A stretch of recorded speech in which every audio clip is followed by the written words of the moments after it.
今回もドラクエスマグロやっていきたいと思います。ということで本日はちょっと周回内容をね、ちょっとまとめていこうかなと。現在ですね、冒険の書ということで、ランク12まで上がりました。で、いろいろ進めてはいるんですけども、第3章の途中までですね。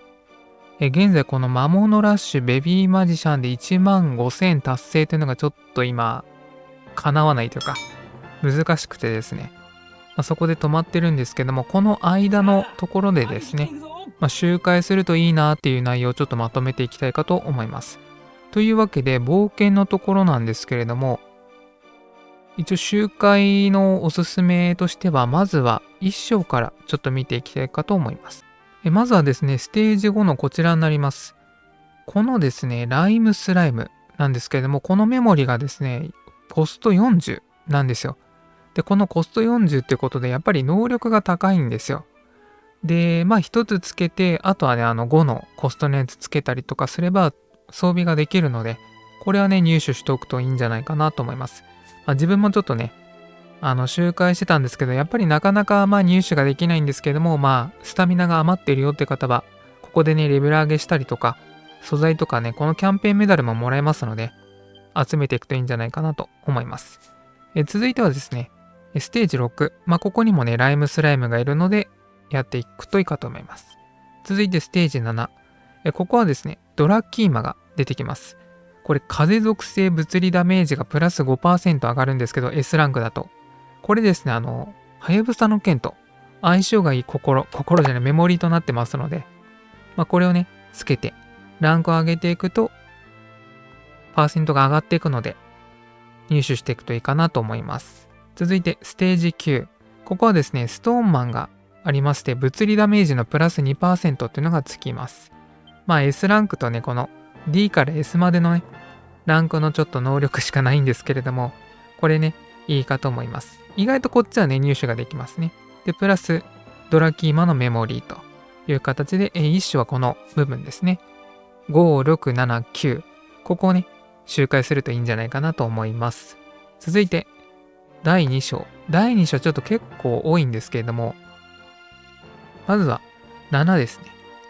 このメガザルロックじゃない、スマイルロック。土属性ダメージプラス 5% がつきます。これは砂塵の槍と相性がいいものになっているので、ここね、青なんですけれども、入手していくといいかと思います。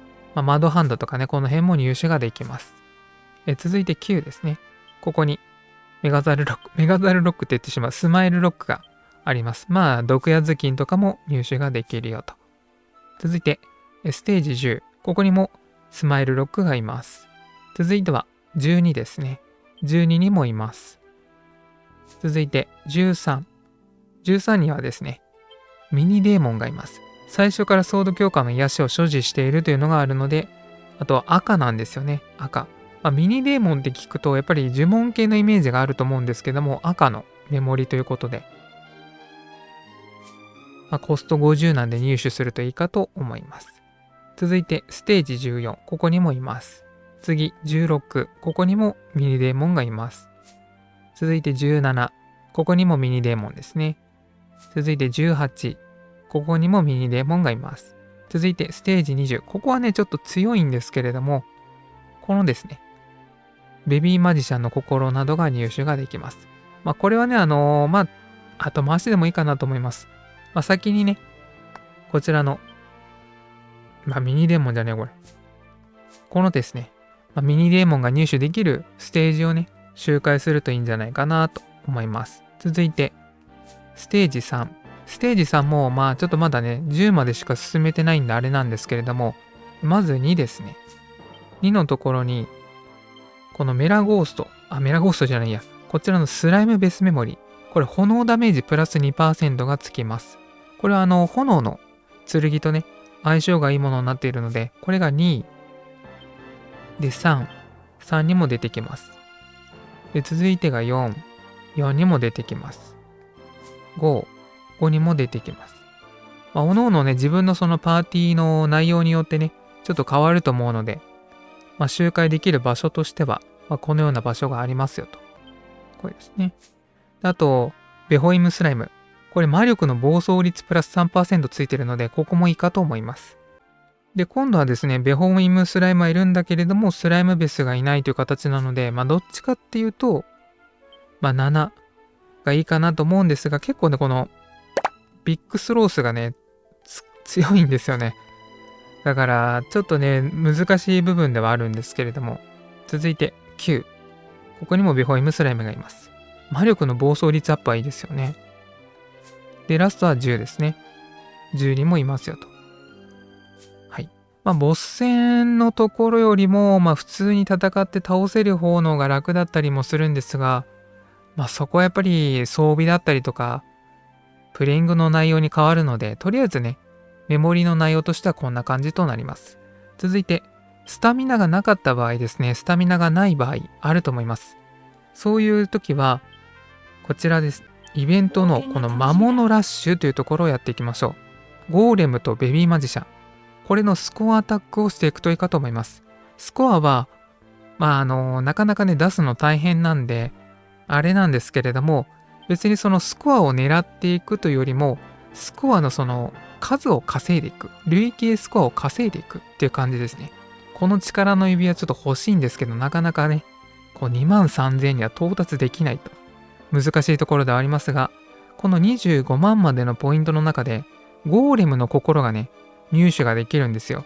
あとジェムだったりとか、スタミナのね、ものだったりとか、ゴールドも入手ができるので、ここのね、周回をしていくといいかと思います。ここはベビーマジシャンが入手できるかと思ったんですけど、メラゴーストだったよということで、ジェムとか、こういうパネルのね、奇跡とかも入手ができるので、スタミナがなかったっていう方は、ここのね、ハイスコアチャレンジをしていくといいかと思います。で、その報酬をこれから受け取りですね。はい、結構もらえますね。で、連成の方をちょっとしていきます。ランクアップですね。一括アップということで。はい。ということで S ランクになりました。メラゴースの方を見ていきましょう。メラゴーストの方をちょっとまず見ていこうか。こちらですね。はい。ということで、怪人系ダメージプラス 2%。で、ゴーレムはちょっとね、ランクが低いところではあるんですが、炎耐性がついているというものになります。はい。ということで、ラストはですね、メタルスライムのクエストの周回となります。周回というか、チケットがある分だけになってしまうんですけれども、メタルウィングぶっちゃけどうなのよと。なくてもいいのか、あった方がいいのか。個人的には、ここでいちいちそのリセマラで時間取られるよりは、すぐ進めてですね、レベルとか、そういうものを進めた方のがいいと思います。もう今後絶対メタル系の上位の装備って出てくるので、ここで時間取られてね、そのログインボーナスがずっと取れなかったりとかっていう時間の方がもったいないと思うので、このようにね、装備はね、頭装備でしたけども出たりするので、そんなにね、気張ってね、やる必要はないんじゃないかなと思います。なので、一応、このように出ましたけれども、頭装備は。ウィングがなくてもね、全然進められるので、ここでね、時間取られるよりも、どんどん進めて、ランクを上げてって、強くなっていく、レベルを上げていく方のがいいんじゃないかなと思います。で、そのメタルスライムなんですけども、ウィングがない状態でも、一応ね、31,250まで入手することもできました。これはね、多分平均すると2万ぐらいなのかなと思うんですけども、砂人の槍でね、結構多段で攻撃するようにして、メタルスライムになるべく攻撃を当てていくようにしていくという風にしましたね。爪とかもだから良さそうですよね。なのでちょっとこれをね、一回やって終わろうかなと思います。で、スキルの方なんですけど、攻撃の回数が多くなるみたいな、そういうものが出てくれるとありがたい。これで拡散とかね。こういう内容のものがあると、すごく倒しやすいですね。あとはこの氷結の構えもいいですね。あとは、ジバリアスパイクとかもいいか。これはね、持ってる装備によって変わっちゃうと思うんですけれども。で、これを槍に変えて。全体でいくので、どんどん敵を倒していくようにしていきましょう。はい。で、でかいのが来たら、でかいのをちょっとすぐ倒すようにしてもらってですね。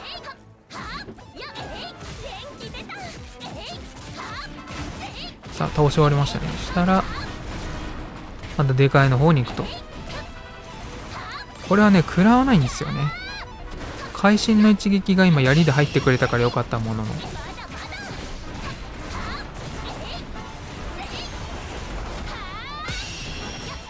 このようにどんどん使ってもらって倒すと。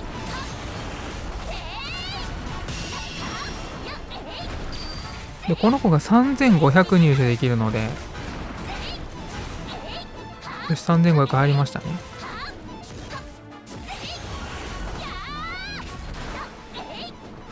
倒してくれ。あ、無理か。ちょっと惜しかったですね。でも24000ぐらい入手できましたよと。こんな感じですね。はい。さあ、レベルの方も26になりましたね。